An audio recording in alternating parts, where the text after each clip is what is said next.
All right, everybody, welcome back to week 4 of Kids in the Dugout Gambling Edition here. We're joined again by Chad Flowers and Hitch, and we're going to go over all of our picks last week, some better than others. Nobody had a real good week, quite frankly. All three of us ended up in the negative. I had a better week than I have the entire season, though, so I think that's worth pointing out.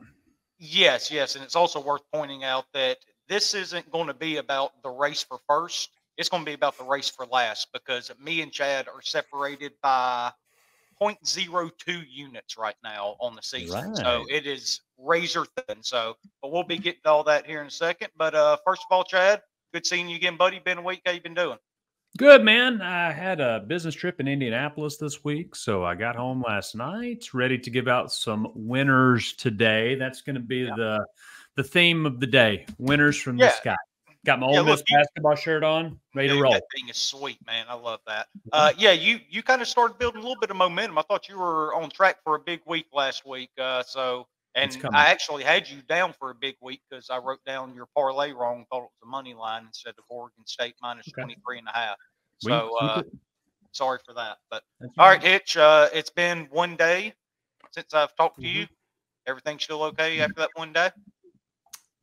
Yeah. Okay, you still look like shit. Thank you. Yeah, he does, man. That hair is a wreck. Like I should be the one that has hair problems over here, not you. Well, you do too. You kind of do it. You both do. No, I look good. I don't understand. I mean, that's about it. I guess I didn't realize this was about looks. I thought this was about the numbers on the page. Well, it can't be about winning because then I wouldn't have shit to talk about. So we wouldn't be doing very good with that one. So all right, well, let's go ahead and dive into last week real quick. Then I had a pretty poor week, guys. It wasn't my best effort. Now it was one of those that I ended up so pissed off that I couldn't even celebrate the Ole Miss game that I just went straight to bed. And because I was on the right side of that total, that under should have hit. They scored 30-something points in the fourth quarter to bust that. That should have hit. I still don't know what to make of the Kansas State-Missouri game. Just kind of watching it, felt like Kansas State had that one kind of in control there going into the fourth quarter. Thought they were going to end up covering. They didn't. And then the Texas A&M Monroe over two. I'm pretty sure I was on the right side of that one too, even though it didn't hit. They got taken off the pedal, and that really cost me. So I ended up going 2 for 4 minus 2.25 units. No good. No, it wasn't. Not making a house payment doing that. No. It's not going to work. So Hitch ended up going 3 for 3 minus 0.2 units. He was also on the Kansas State game with me. But me and Hitch both ended up benefiting from that Maryland-Virginia game. Hitch, you were on the over. I took Maryland 14.5. That ended up working out. So, and then Chad, you went 3 and 3 for minus 0.25 units. All right. So you went down just a little bit, but there is steady improvement there. So you and Hitch had a battle there too with Iowa State and Ohio, I believe, was the matchup there. Y'all on opposite ends. What an awful display of football that game was. Man, I didn't get to watch anything. They are bad. I flipped it over a few times, unfortunately, and that was painful to watch. That Cyclone offense is miserable. Yeah, and then they go to is it in Stillwater this weekend, or are they playing at Iowa to State? Oklahoma State? To Oklahoma State. That's one of the reasons I took Ohio last week was because it could be an overlook to get to Oklahoma State. I think, that's going to be a disastrous game too because Oklahoma State looks bad as well. What's funny is that that Iowa State game was not the worst offense that I bet on last week. Okay. Let's see. Yeah, that one in Starkville. Yeah, that's right. That was Mississippi State. I just put MSU down. I forgot you took State. Could have been one of the worst. And I'm not even going to say Power 5, like football offenses I've ever seen. Like Will Rogers was just throwing the ball, and there wasn't anybody there, multiple times. And I don't understand how they even put up the amount of points they did because it was atrocious to watch. Yeah, me and Brian listened to that one. That's one of the few games that I got to participate in. We listened to that one, and Boy, it sounded ugly. It was bad. I mean, there were open receivers that he was short hopping by 5 yards. It was, yeah. I don't know how that offensive coordinator is going to survive this season. I'm not sure how anybody survives that season. I mean, if it keeps going like this, they got to turn it around. But luckily we're Ole Miss fans, so we hope they don't, and we can kind of revel in it a little bit. So, but let's get to the overall standings real quick. That brings me to 6-10 on the year, minus 4.85 units. Hitch 10-6 plus 3.5 units, and then Chad, you were very barely in last place here. Okay. 6-10 as well, but minus 4.87 units. So it changes this week. It changes this week. Definitely changes this week. One thing we got to do is start making up ground on Hitch. I mean, this is getting pretty embarrassing. This is the week for it to happen. This is the week. Right. That's right. Yep. Big slate, and we're about to dive into it, and we're going to hammer through all of it. So let's go ahead and get started. Chad, it's kind of worked out. Well, I'm not going to say poorly. It's worked out well for you. No, poorly. But we're going to keep starting with you anyway. Consistency's the key. So let's just keep on doing what we're doing here, and you keep grinding away and give us your first winner. All right, coming for you, Hitch, because I know you're probably on the opposite side of this. Oregon minus 21. I got minus 110. All right, Colorado's best player, arguably Travis Hunter. He's out. He's not playing. Ducks have the best offense that the Buffaloes have faced this season. 7th in the country, offensive PPA. 3rd in allowing havoc on offense.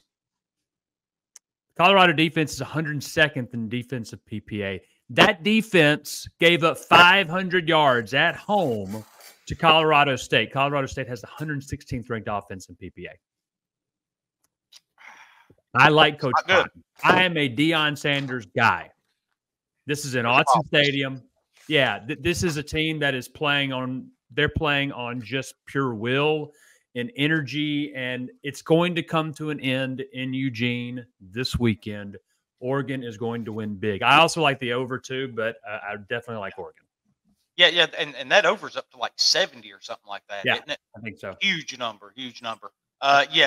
Colorado, they've got a reality check coming these next few weeks. They've got Oregon and then USC, if I'm not mistaken, next week, and then like Utah and Oregon State after that. I mean, it's just an absolute murderer's row. And they got to play Washington State too. So yeah. Well, if y'all don't bring it up, there's a really good game in the Pac-12 with Oregon State and Washington State. Oh yeah, that's gonna be one of mine too. Night.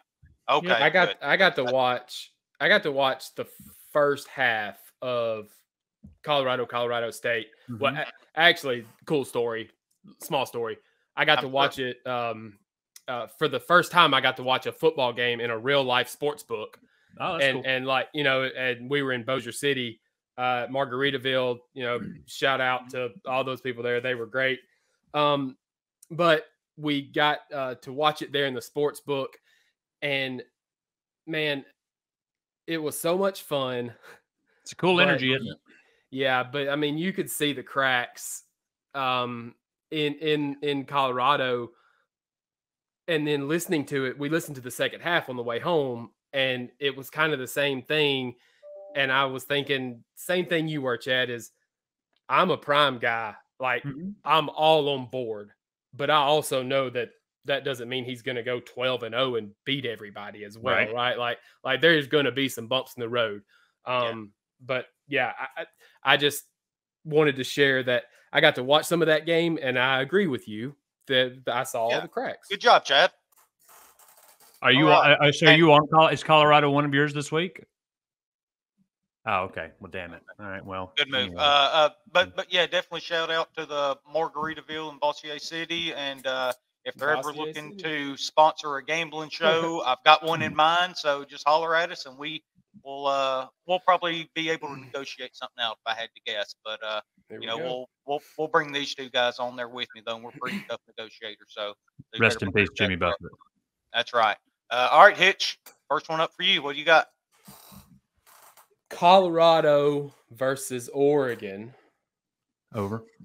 Yeah, gotta be. Under 70. All right. Everything in this game, everything points to the going over. Yeah.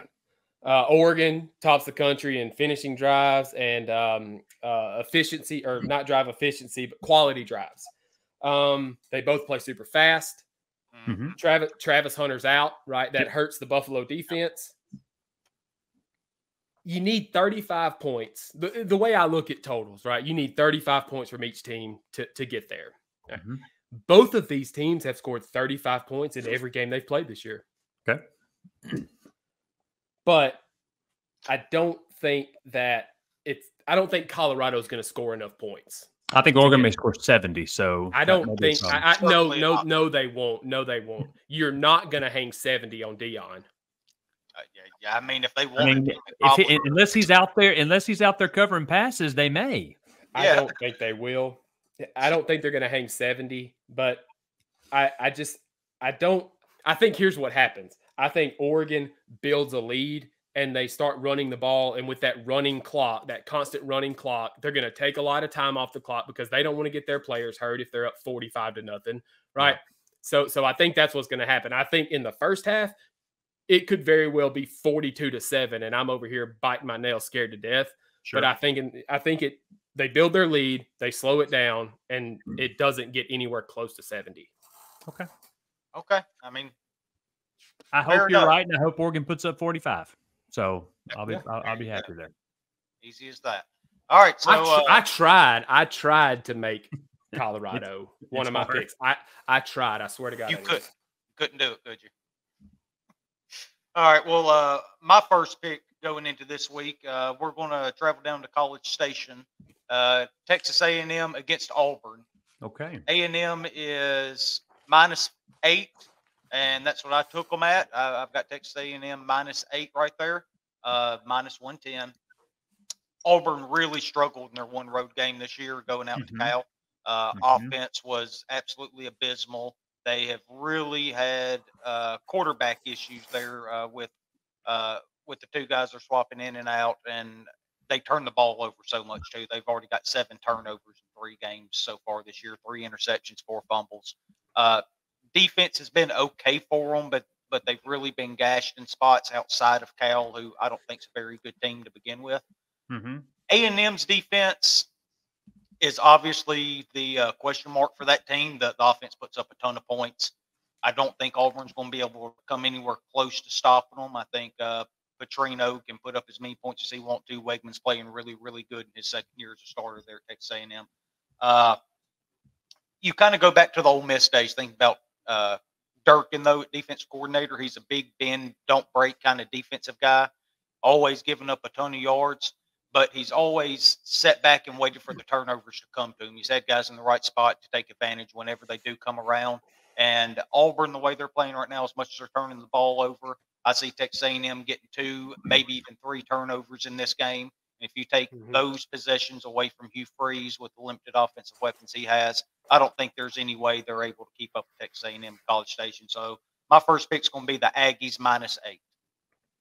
I think you're starting to see the talent from last year's class with the Aggies to even what are we 3 games into this season? Yeah. I think I've actually seen growth from those from that part of the team since game 1, and it's been kind of crazy. I wanted this game too, but I couldn't pull the trigger. It's and it's really come out on the offensive side of the ball. Again, it's the defensive side, and they've got 4- and 5-star guys all over the place on that side of the ball. And who knows? Maybe Durkin doesn't sit back this game. Maybe he kind of turns them loose and kind of speeds up the clock on the quarterbacks back there. Whoever's going to be back there playing for Auburn and Hugh Freeze. So I like the Aggies big this weekend, so I'm going to take them -8. And with that one, we will move on to Chad. Let's go back to the Pacific Northwest. Dids, I think you and I are on opposite sides of this one. I'm on the Beavers -2.5 at -115. So you love them Oregon teams, don't you? I do, yeah. They're my neighbors, so I might as well support them. So Oregon is number 2 in the nation in defensive PPA, 11th in offense. That's predicted points added for those that don't know that. Oregon State, they should be able to make the Washington State offense one-dimensional. That's kind of what I'm banking on. The Cougs are 109th in the country in stuff rate on offense. Basically, that means that 22% of their running plays are stopped at or behind the line of scrimmage. So the Oregon State defense should be able to make them one-dimensional. But now, granted, Washington State does like to throw the ball anyway, so that may not be a huge factor. But I do think that Oregon State's going to be able to play defense. They've got a pretty solid offense. It is on the road, which is always scary. Tough But place to play too. it is, but I only need a field goal, right? I only need a field goal to cover. Mm-hmm. Yeah, this is one game that I obviously looked at. I do lean Washington State. I'll be talking about them a little bit later when we get to our plus money picks at the end of the show. The only reason that I do like Washington State, I think Cam Ward's played an incredible quarterback for them so far this year. He's obviously a guy Ole Miss fans are familiar with. We went after him in the portal a couple of years ago, and we ended up with Jackson Dart. But also going on the road, Pullman is a tough place to play when Washington State does have a good team. They do have a good team now. That guy up there has done an incredible job turning that program around, and they're kind of mirror images of each other as far as how they've done it too, because they take these guys and they develop them within their program. You know, they're not going out and getting these big recruits, these huge transfers, anything like that. Just two really good coaches, a game that I can't wait to see. I can't wait for Ole Miss and Alabama, obviously, but once that game goes off, 6 o'clock rolls around, TV number one is going to have Oregon State, Washington State on it. That's going to be a fun game. Yeah, and it's a sentence I never thought I'd say in my entire life. I'm just jacked up for this game. So that's why I am leaning Washington State in that game. Obviously, wouldn't be surprised if it went the other way with Oregon State. Two really good teams. And, it's crazy how good the Pac-12 is this year, right? It really is.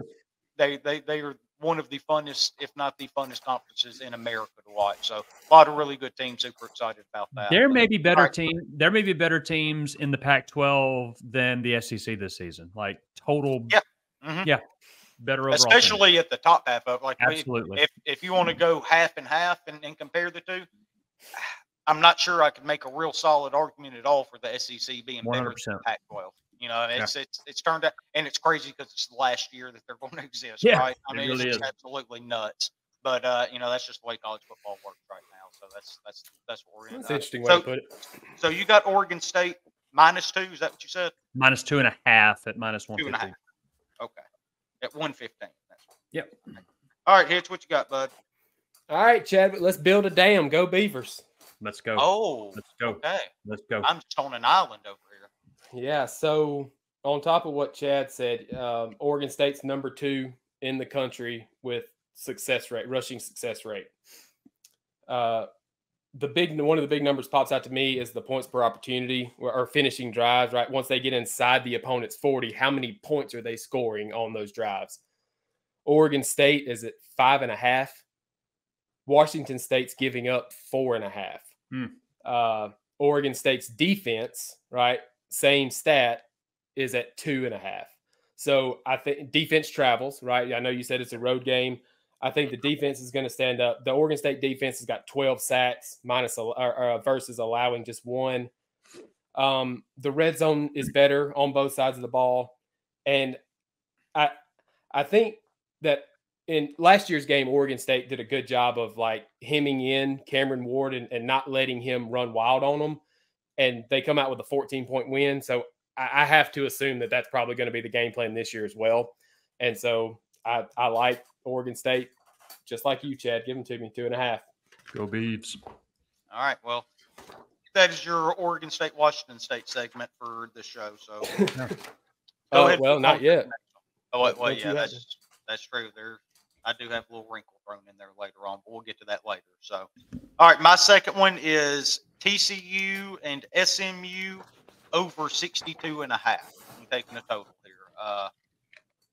They didn't work out too well for me last week, missing 2 of the 3 totals that I ended up taking. But what was it? Back on the horse. SMU and TCU over 62.5. Yeah. So we'll start out with just the points per game, which is something you can really look at this early in the season, 3 weeks in with some of these teams playing cupcakes and all that. But both teams are averaging over 39 points a game right now. So that takes you to 78 at that point. TCU averaging 6.5 yards per play. They played your boy Dion, really carved him up, but that defense didn't stop a soul that day, right? I mean, that was such a high-scoring game. I think that one got up into the 80s, maybe even close to 90 by the time it was done with, right? So they're an explosive offense. They convert on 42% of their third downs and 71% of their red zone defensively. They're giving up scores in 71% of their red zone possessions defensively. So they're not stopping just a whole lot of folks down there in the red zone. Now, Colorado, I don't think that could be attributed to them as much because they hit from afar so much. Right. Yeah. And then SMU, 6.2 yards per play, another offense.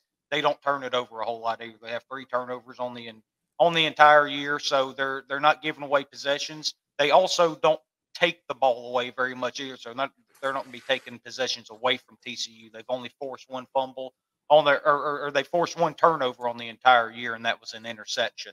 So it doesn't seem like either team's going to lose a lot of possessions in this game. I've really liked what I've seen from both of the offenses early on so far this year. So 62.5. I mean, if you told me this thing ended up getting up into, high 60s, low 70s, I wouldn't be surprised in the slightest. So I'll go ahead and take the 62.5 here and feel pretty good about it. These are my favorite kind of overs, or my favorite kind of games to watch. Yeah. Wide open, just wide open. Yeah. Something that gets around 70. Yep. Yeah. No 3 and outs, right? Like that's the killer in these games. Like turnovers are a big deal, but they could also be super helpful. Yeah. If it's a short play, field, stuff like that. The big thing on overs, I'm gonna talk about a couple overs in a minute. I've got another over where turnovers on that coming in too. No quick possessions. Yeah, unless they're scores. Yeah. Give me all the pick sixes. All right, Chad, what's your third one up? All right, I've got another big game on deck here. I like Notre Dame +3, -108 against Ohio State. I'm not a big trends guy, but since 2003, as a home underdog, Notre Dame covers 63% of the time. I think both teams are pretty equal. Both teams have pretty solid offenses. They do it different ways, right? Notre Dame's going to run the ball. Ohio State can throw the ball. Both defenses have had successes, right? Now Notre Dame, neither one of them have played a great schedule. Give me the home team. Give me 3. You're giving me a field goal. I'll take it. -108 +3. I'll take the Irish. Yeah. Not only give me the home team, give me the home team that has by far the better quarterback too. Yep. Hartman has been really good so far this year. He's completely transformed that offense. Notre Dame, you're used to seeing these slog games where defenses kept them in it, and you just hope your offense scored enough, and that's not the case anymore. I think the Irish are really good and a legitimate college football playoff contender this year, and it's all because of Sam Hartman, what he's brought to that offense. Yep. Yeah, there was something I was looking at stuff, and this nugget is what it's called. Wanted me to really look at this game, but I couldn't find an edge either way. But Ryan Day is 4-10 against the spread as a favorite against top 20 teams, including 1-8 over his past 9 matchups. Meanwhile, Sam Hartman's covered 5 of his last 6 games as an underdog against ranked opponents. So lines up right with what you were saying, Chad. Love it. Yep. Yeah, I do too. I do really like Notre Dame this week, and that's another one that I will obviously be talking about later on, along with Washington State. So, all right, Hitch, what's your third one, bud? All right. I guess it's Chad's hands out of my cookie jar for right now. I'll go ahead and jump on that game tonight. Okay. Give me the over. Give me the over 62. Yeah. Boy. I started looking at this one because I thought I saw something with Coastal and their inability to, I guess, defend a mobile quarterback. They lost 3 games last year. Old Dominion had a backup quarterback. He only ran for 26 yards, but he averaged 8 yards a carry and had a touchdown. James Madison quarterback last year, same thing. And then I believe in the bowl game, ECU just drug them, and the guy there had 50 yards, 7 yards a carry, and a touchdown. Yeah. Darren Granger for Georgia State, he's a guy like that. He's an athlete. He's going to run a lot. He's actually improved a lot with his throwing. But the more I looked at it, the more I was like, I don't know if these two defenses are going to be able to stop each other or stop the offense, right? And so I really dug into that, and I think that both of these teams are explosive on offense. Neither one of them can prevent explosive plays, and I'm shocked that this game is not in the 70s. Yeah. I think they're about to put up some video game numbers between Darren Granger and Grayson McCall here. Over 60 points. This isn't one of my 5 that I was going to talk about, but it is one that I did bet personally, and I actually took it at 63, so I got it at a higher number and still took it. A lot of things you just said, the defenses aren't particularly good. One thing they do, they create a lot of turnovers. I think Coastal's forced 8 turnovers so far this year, and Georgia State 7, or maybe it's flip-flopped. I can't remember which one it was. But those are the kinds to where you give those kind of offenses the short fields, even if you're taking away possessions. Oh, for it sure. hurts you in the overs because they're going to go in and they're going to score quick anyway. So this is one that can get real weird just because of the turnovers, which is why I didn't touch a side one way or another, because that could swing the game. Either way in a 5-point spread. I think that's what it was last time I saw it. But the over, 5.5. 5.5. Okay. It opened at like 10. Yeah, I know. Yeah, I know. It's really high. Yeah, it bet down quick. Yeah. But I like the over too. I bet it personally. It's just not one of my 5 picks, so I do like that one, and one that I certainly hope you get. Very good. All right, my next one. I'm going to go with Kansas versus BYU, and I'm going to take the over again at 55. This BYU defense is not very good, guys. It's not. It's not. They've actually allowed more yards than they've gained so far, which may not be what you want in an over, but at least it's good on one side of the ball, right? At least they're going to give Kansas a whole bunch of yards and get them into the end zone.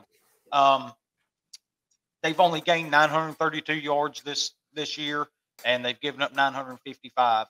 What they do really well, though, that's twice. You've got to stop it. That's twice. You have to stop it. So that's on me. Yeah, it is. What they do very well, though, is they create turnovers. And what they showed last week against Arkansas, they created a bunch of turnovers. They're able to take that short field and turn that into points. That is why Arkansas ended up losing that game.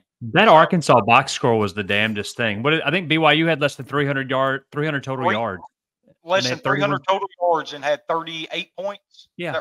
It blew my damn mind because I was thinking about looking at the BYU. I was thinking about getting on BYU against Kansas, but I'm like, man, I don't know if they can keep up with. They can't keep up with Kansas's offense. No, and that's the thing. Kansas offense is so explosive. They're averaging over 7 yards per play, converted 63% of their third downs, and they've scored 94% of the time they've gotten into the red zone. This offense is incredible. I mean, if BYU gets 7 to 10 points, this thing probably hits over 55 because I don't see any way that they can keep Kansas out of the end zone and keep them off the scoreboard. This is a game where I would do a parlay. I was waiting on it. BYU and the over, and I haven't done the math in my head yet, but if BYU gets to, I don't know, 14 points, you really can't lose both of them. I mean, if they get 10, I mean, I just don't see it. Mm-hmm. Yeah, it's a hedge parlay. You hit it. You hit both, but if you miss, right, you kind of protect yourself. Yeah. So that's where I'm going with my third pick, and we're going to circle back around to Chad for lucky number 4. All right. So I think it's a real thing, but it is. No, it's not, but that's okay. I've given 3 out so far on really, really big games for the weekend. Now, this next game is shit. It's shit. Yeah. It's awful. Okay. So Sam Houston State and Houston are playing this weekend. The total is 37. Now, I'm not playing the total. I'm playing Sam Houston plus 12 at minus 110. Houston is 131st in offensive PPA. Sam Houston's 133. But Houston's also 116th in defensive PPA. Sam Houston actually has a decent defense. They've held BYU, good, who we yeah. talked about. The BYU's offense isn't great, but they've held BYU and Air Force, who Air Force has been pretty solid so far this year in offense. 14 points or lower for both of those teams. Sam Houston State is also coming off a bye, which is weird this early in the season, but they should be well rested, and they're not having to travel far. Huntsville, Texas, where Sam Houston is about an hour from Houston. So they're not having to travel far. They've been in Houston all week. Both teams stink. You're giving me 12 points with a total of 37. I just can't see Houston being able to either if Houston covers, then Sam Houston's not scoring any points, right? If Sam Houston's able to score at least a little bit, the over is going to hit easily. So give me Sam Houston 12 points with a low total like that, and I think I'm going to hit on that one. Yeah. What were the odds you got that at? 110. Yeah, I love this one. I looked at it real hard too. Dana Holgerson is 17-21 against the spread when favored by more than 10 points in his career. Like there's no other qualifiers for that. Just in his career. Just no more caveats. That's just it, huh? Yeah, they've been bad. The Sam Houston State defense is it's legitimately pretty good. Yeah. Because you know me, I saw 37. I was like, hold on. Yeah. It wasn't real fun digging into those numbers, was it? Oh boy. I was like, I don't even want to watch this game, much less bet on it. Yeah. That's awesome. So what are the odds that come Saturday, by the time you make it over to Enville, you end up with an over? Oh, I'm going to be on the over. Okay, sure. That's what I thought. Yeah, that's what I thought. There's never been a game in the history of college football in the 30s that Hitch hadn't bet the over. There's a few of them, I think. I think there's a few games in the 30s this week. That's my parlay at the end of this. All the games over 30. Okay. All right, Hitch, what do you got, man? I'm going to go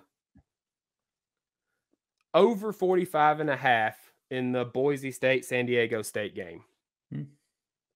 I think both these quarterbacks, big and physical, they're both dual threat. Neither defense ranks particularly well in rush success. They're both 133 and 127. I can't remember which one's which, but at that point, it doesn't matter. They both can be explosive in the pass game. They're going to give up chunks of yards, these defenses are, and that's exactly what you want for an over. North Dakota scored 21 against Boise State. If San Diego State scores 21, this game is the easiest game I've ever bet, right? Mm-hmm. So I just think 45.5 is low for this. And I'm actually going 2 units on this one. Oh, wow. Oh, okay. Well, let me just go ahead and jump that down then. Favorite bet of the week, eh? Yep. Yeah. So far, until I get to Enville. Yeah. I can't wait for the 27.4 unit bet coming up here at some point. You notes it. Yeah. All right. So my fourth game, last week, Maryland Terrapins did me pretty good. So I'm going to go back to the well one more time. They are traveling to Michigan State this weekend. I think this Michigan State team has absolutely quit. I mean, they got Washington at home last week and got beat 41-7. Not a whole lot of positive things coming out of East Lansing right now. So it seems like these players have checked out a little bit. Maryland, obviously not as good as Washington, but that offense can be every bit as dynamic as Washington's is. Tulia Tagovailoa. You know I should be able to say this. I feel like you should be able to say he's our quarterback in Miami. I should be able to say this. Tagovailoa. How about that? All right, nailed it. So anyway. Did you say he seemed to yeah, you got to throw an N in there even though it's not there. It's silent. It's actually not silent. I guess you could say the Spartans are really tuckered out this year, right? Oh my God. Yeah, well, okay, so we're gonna move past that. But I think they have absolutely quit. Maryland scoring 39 points per game. I don't think Michigan State can get anywhere close to that with them. 480 yards per game for Maryland. And the defense isn't real good. But Hitch, guess what? Michigan what they do pretty well is they win the turnover margin. They take it away on defense, and they don't give it away themselves. They've got a 6-2 turnover margin so far this year, winning it by 4 turnovers. So if you're going to give me the team that's going to win the turnover margin more than likely and the more explosive offense against a team that I just think has no interest in being there, give me 7.5, even though it's on the road, and I'll take the Terrapins and ride Man, them. that's all it is. 7.5. Weird, right? Well, this reminds me that we didn't talk about our worst bets last week. Oh, I did. Because the Mississippi State Bulldogs. Yeah. Well, I did mine too with the Ole Miss under, so you're actually the only one falling behind. I had 2 of them, and I don't know which one was worse. This one, or whatever, Washington, Michigan State at. I think I got it. I think I got it at 14.5 or 15, but right before game time, it went. Did it matter? Yes, that one. Right before game time, me and Brian were riding in the car, and it like I didn't even refresh my screen. Like it changed on my screen. It went down like 2 points, and I was like, "Oh, maybe they know something I don't know. I better get on here." Maybe Mike D'Antoni being on the sideline. Maybe they're standing up and they're playing. I don't know, but boy, they did not. That one, and then the Oklahoma Tulsa game was Yeah, those are my 2 worst ones. Yeah, but no. You were catching 28 points in that Oklahoma Tulsa game, and that still wasn't nowhere near enough. Well, that's going to come up again. Okay. Is it 7 or 7.5? 7.5. What I got it at. So, all right, Chad, go ahead and round us out with your 5th and final straight up. This is my favorite game of the week. Okay. All right. We just talked about them. This one, no matter what. We just talked about this. Tulsa. The Sooners. Oh no, Tulsa +4, -105 against Northern Illinois. Tulsa offense is the best unit in this game. They are the best unit in this game. They should be able to find success against Northern Illinois. Now, if you look at the stats for Tulsa's defense, it's bad, real bad. But when you consider they've played Oklahoma and they've played Washington, 2 of the most dynamic offenses in the country, those numbers are a little bit skewed. So we don't really know what they're capable of. Northern Illinois' defense, 132nd in Havoc. And just so everybody knows what Havoc is, that's the a Havoc play is when the defense gets a tackle for a loss, they force a fumble, intercept, or break up a pass. They're a negative play for the defense. Say again? A negative play for the defense. Right. And the Northern Illinois defense is 132nd in the country. I think there's only 133 or 134 teams in FBS, so that they're bad. The Northern Illinois, the 3 offenses they've played: Boston College, Nebraska, and Southern Illinois, who's an FCS team that they lost to. So give me Tulsa +4, -101. It is on the road at Northern Illinois, but I like the Golden Hurricane.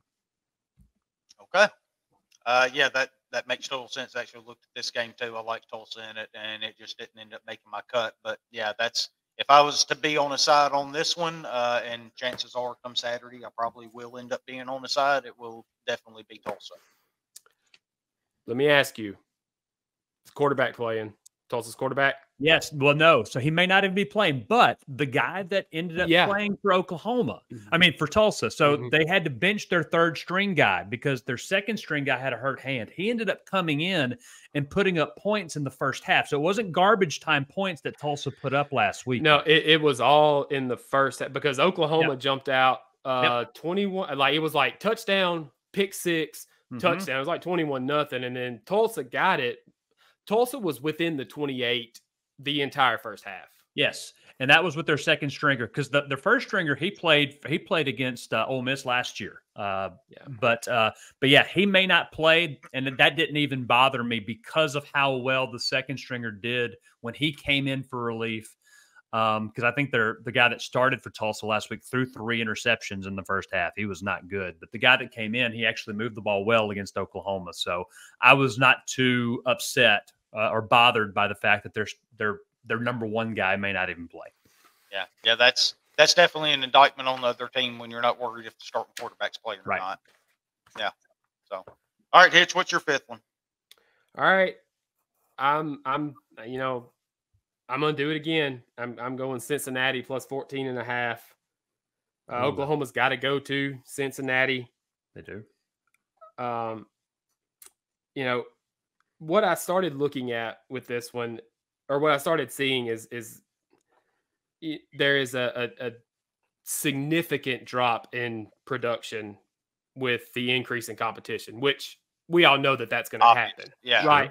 But they scored 73 against Arkansas State, 66 against Tulsa, 28 against SMU. Mm-hmm. Their total offense against Arkansas State, 642 yards at 7.83 yards per play. Against Tulsa, 9.4 yards per play. SMU, 4.93 yards per play. All right. So it's not just a difference in production. It's half. Sure. They haven't been great on third down. I got a bunch of stuff written down here, but what really sold me on this one is since 2005, the teams that have started out 3-0 with a record and 3-0 against the spread are 45-67 as a favorite in their fourth game.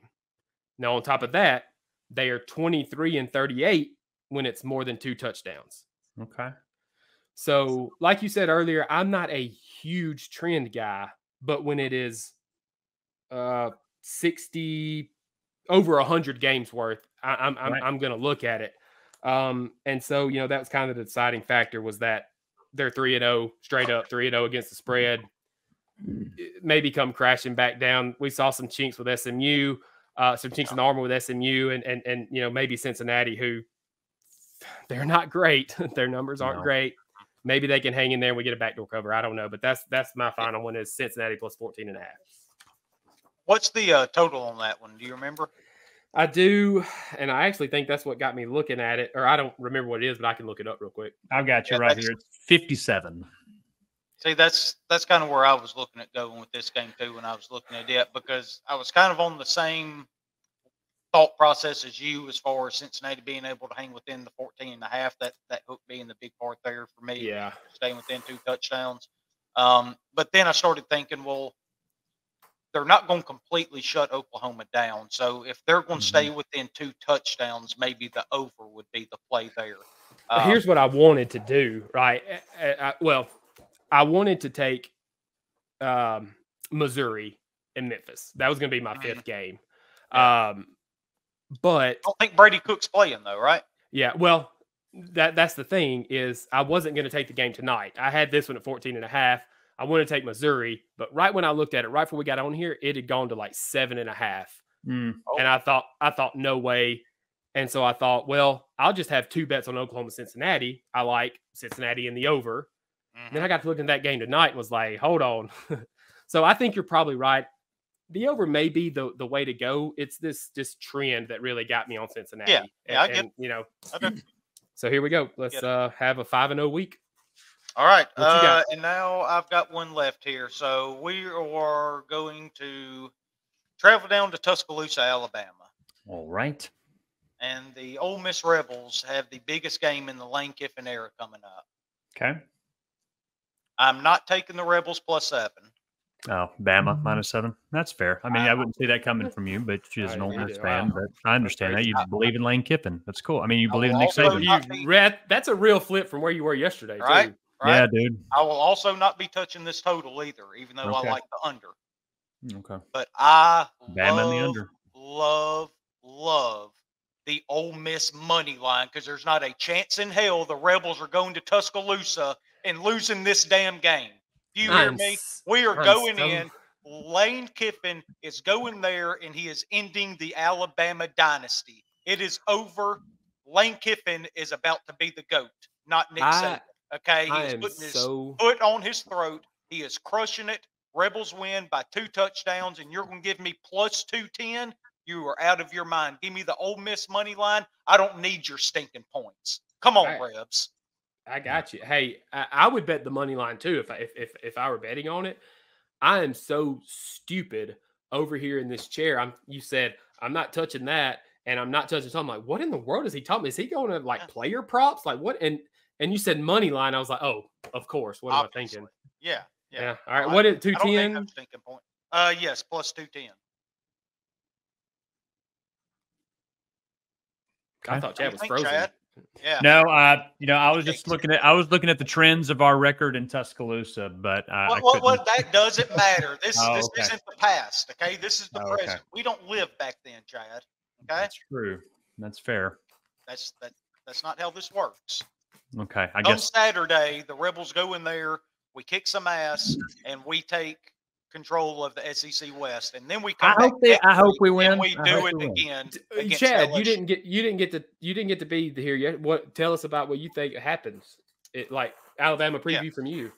I mean, I'm worried about Milroe, right? Yeah, he can't throw the ball, but he can run. He's active. So even if we can get some pressure up front, we've got to have guys on the edge that are going to be able to get. Look, I think, yes, Alabama's vulnerable, right? That's obvious. In the 3 games that they've played, or at least 2 of the 3 games they've played, they have not looked good.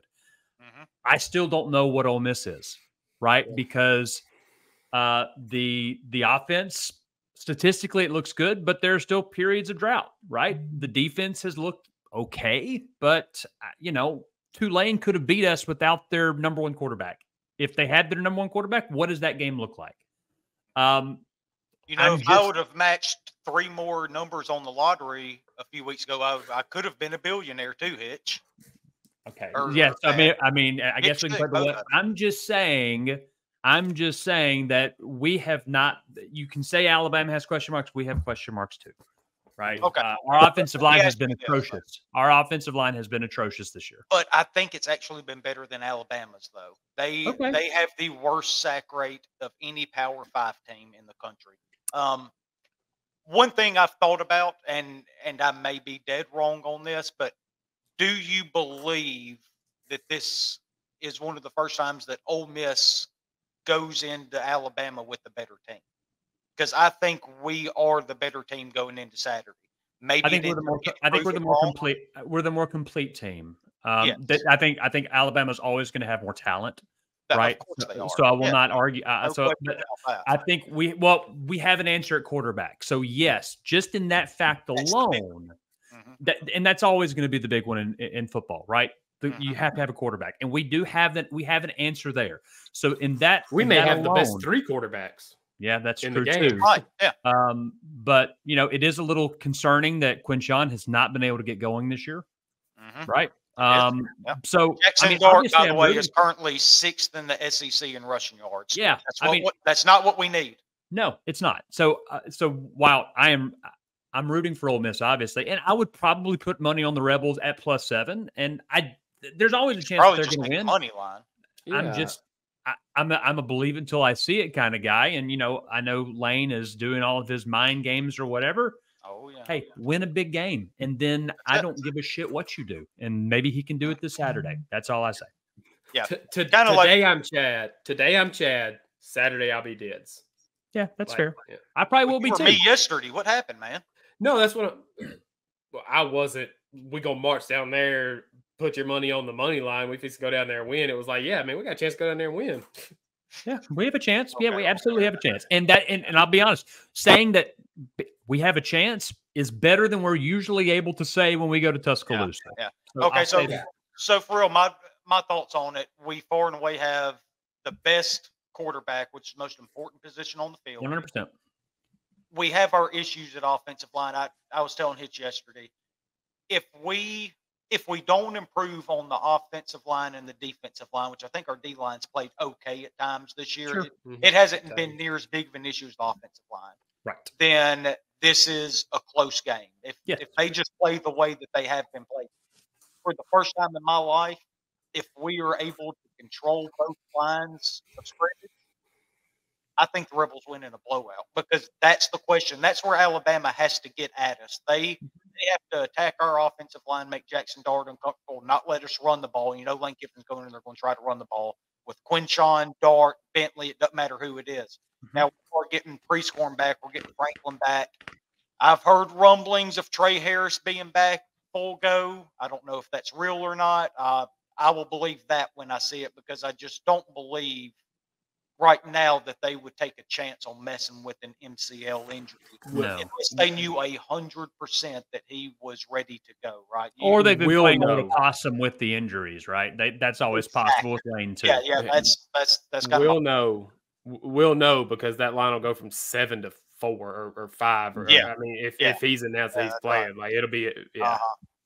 But Yeah, you're already so- starting to see and some then- 6.5s. So some Oh, really? Yeah. six, And this is the game for Suntarine Perkins on defense to break out. Right? That's that's the this is big thing to where me. That's what we talked about yesterday. He's got to get in there, and I mean, you don't have all these assignments and getting spots. Go in there, watch number 4. Don't let him get away from you, and he's good enough to do that, even if he can't grasp everything else in the defense. Because athletically, he jumps off the screen every time you watch him. Yeah. He's an unbelievable player. It's going to take him a little while to pick up the defense and all the assignments and stuff. But if you give him one thing to focus on, I find it hard to believe, as good as he is, that he's not able to at least do that. So, again, I'm all in on the Rebels. Yeah. Shouldn't shock either one of y'all. Anybody that knows me, it's not going to shock them. I actually got a call from Jack Bone this morning, just pissed all hell hearing about the money line pick that I had on the Rebels. So, Gia dragged me out he on thinks that you jinxed it. He thinks you're jinxing it. every week. Of It's every course. week. Every week. Yeah. Every single week. Last week we were losing to Georgia Tech because I bet on the Rebs. Week before that we were losing because I bet on the Rebs against Tulane. So really disappointed to hear the money line pick, but it's okay. He's going to be hooping and hollering and celebrating with us come Saturday after we kick shit out of them. So Alabama can go to hell. Let's All right. do it. The plus money picks. Chad, what's first? All right. Half unit on a 2-game parlay between Tulsa and Notre Dame. Just money lines? Yep, money line. So I got Tulsa at plus 160, Notre Dame at plus 127. BetOnline's not giving me the total, whatever, but Yeah. it's a half unit on that. Okay. I'll figure that up and have that in there for when I do it. After the games are played. Hitch, what about you, bud? You didn't do I'm it. going. Yeah, no, I did. Oh, okay. I'm going back to that trend for the Oklahoma game that I was talking about. Yep. And I'm going to do, looks like 1, 2, 3, a 5-game parlay. Oh, good. I don't worry. I did the math and the stats for everybody. Thanks. I've got the teams here that are 3-0 and 3-0 against the spread. There are 5 of them that match the criteria of the not of the Nugget, but of the 14 and plus, like 2 touchdowns. It's got to be 2 touchdowns, and they're 3-0 against the spread, 3-0 straight up. I'm gonna go with Colorado plus 21. Oh, there it is. Cincinnati plus 14.5, Iowa plus 14.5, Army plus 13.5, and FIU plus 10.5. Or I'm sorry, plus 10. And it's plus 240 parlay, 5 games. Okay. But it's all the 5 games that match that whatever trend that I was pointing out in the Oklahoma game. It's only plus 240? I about to say you're only getting plus 240 on a 5-game parlay. Or I don't know. I didn't look at it. Maybe I'm sorry, 2,400. Okay. God, I about to say, man, because that is a Jesus. terrible bet. Sorry. Yeah, is Big John, your bookie there? John Wilson. Oh, okay. Flippo. Yeah, I mean, hell, I'm getting plus 210 just on the Rebels alone. Yeah, Jesus. So yeah. All right. Rattle those all for me again. Colorado, Cincinnati, Army. Iowa, FIU. I do like Iowa. I do too. So, all right then. And mine is going to be a 4-team underdog money line parlay. All right. So we're going to have Ole Miss. Okay. Already talked about them. SMU. Okay. Already talked about that one. Notre Dame at Love home it. quarterback. So I love that one. And then the one that both of y'all absolutely hate, and there's no way I'm winning it, Washington State. Hate it. Getting Yep. Oregon State in. But I got that one at plus 4810. Okay. 4,810, and that's for a half a unit. I'm surprised none of us have talked about Florida State Clemson. I wanted to But talk. Yeah. because I'm it on Florida stinks State. so much, right? I mean, I'm on Florida State, but man, what is going on there? I know Jordan Travis is beat up. I haven't heard anything as far as his availability, but I mean, that smells, doesn't it? It does. I just think that it's a lot of people, or I just think that it's people that are, they still believe in Dabo. It's at Clemson. I I just like Florida State. I think people are still, they're not ready to bury Clemson. They're not ready to bury Dabo, but Florida State is good. Yeah, they played Boston College close. Look ahead spot. Boston College had their big, it's their big game where they're celebrating the 9/11 guy that passed away. And so they always play their heart out in that game, right? So there's a lot of things going against Florida State. I love Florida State this week. I love the I love the over in that game too. Yeah. I looked at it. I looked at 100%. I looked at it, and there was no way that I could bet against Clemson. Really? In this game, after looking at it. Really? They're better than you think they are, and I don't know how. I don't know. I mean, the Duke game was a fluke, right? Because of the turnovers. Duke's a lot better than they thought. I mean, they are really good too. Yeah. And there was a lot of turnovers in that game. I mean, and they're putting up points. The other two games. I mean, lesser competition, but I mean, they're scoring. But Dabo is 11-4 against the spread as an underdog against ranked opponents. He's won 9 of those 15. So, I mean, he's good as an underdog. Yeah. Clemson's really good up front defensively. That defense fund, they got a couple absolute dudes there. But on the back half of it, man, athletically, they're just not as good as they used to be. Right? I mean, they can't. There's too many coverage breaks there. And even when there aren't breakdowns, they're just getting beat. Is Clemson more athletic than LSU? No. Okay, and what did Florida State do to LSU? And what did Florida State do to LSU? No, I'm all in with you. I bet Florida State over here. I'm ready to bury 2 programs this weekend: Clemson and Alabama. They're both going 6 feet under. What? Real quick, what about Cal and Washington? Right. You said something about it earlier, looked at it.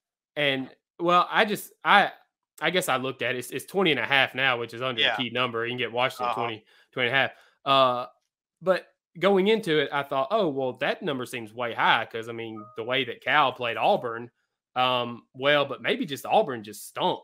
Washington's good. Washington. Yes. Good. Oh, no, I know There's that. a chance that Washington is the best offense in the country, right? 100%. Sure. Yeah. They are right playing out of his damn mind right now.